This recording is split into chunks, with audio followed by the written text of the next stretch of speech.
U.S. CHIPS Act outlines $500 million fund for research institutes and packaging tech development. Yesterday, the U.S. Department of Commerce publicly announced 2 new notices of intent, as reported by Tom's Hardware. This involves the latest distributions from the CHIPS Act's $11 billion REND budget. $300 million is to be made available across multiple awards of up to $100 million, not including voluntary co-investment, for research on advanced packaging, while another $200 million, or more, is set aside to create the Chips Manufacturing USA Institute. Companies will have to compete for the funds by filing an application. The Act's primary $39 billion tranche is designated to new construction endeavors, for example the founding of manufacturing facilities.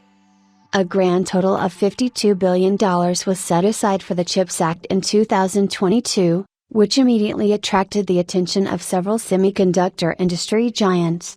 Companies with headquarters outside of North America were allowed to send in applications.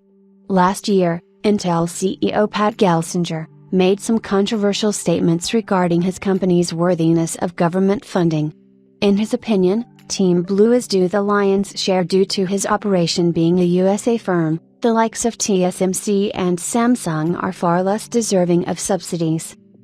The Department of Commerce is expected to start its competition for advanced packaging awards around March time, while the Chips Manufacturing USA Institute competition is scheduled to kick off at some point before the end of June. Tom's Hardware managed to make contact with a government policy expert. Their statement explained that these notices, though not a legal commitment, exist to give potential applicants time to prepare to apply. This is especially important for the Chips Manufacturing USA Institute competition, which envisions partnerships applying instead of individual organizations. These partnerships won't just include private corporations but also academic institutions, federal labs, and local to state level government per the Notice of Intent. That's consistent with other Manufacturing USA institutions, so there are no big surprises.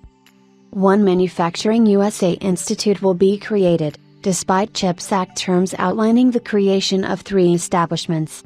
The Department of Commerce policy expert believes that $200 million is better spent on a single operation, the alternative scenario being 3 smaller institutes having to survive on $75 million apiece. Additionally, the sole Chips Manufacturing USA Institute can enjoy the advantages of centralization, making its semiconductor simulation models much better. The Tom's Hardware contact also proposed that additional competitions are due for announcement later on in 2024.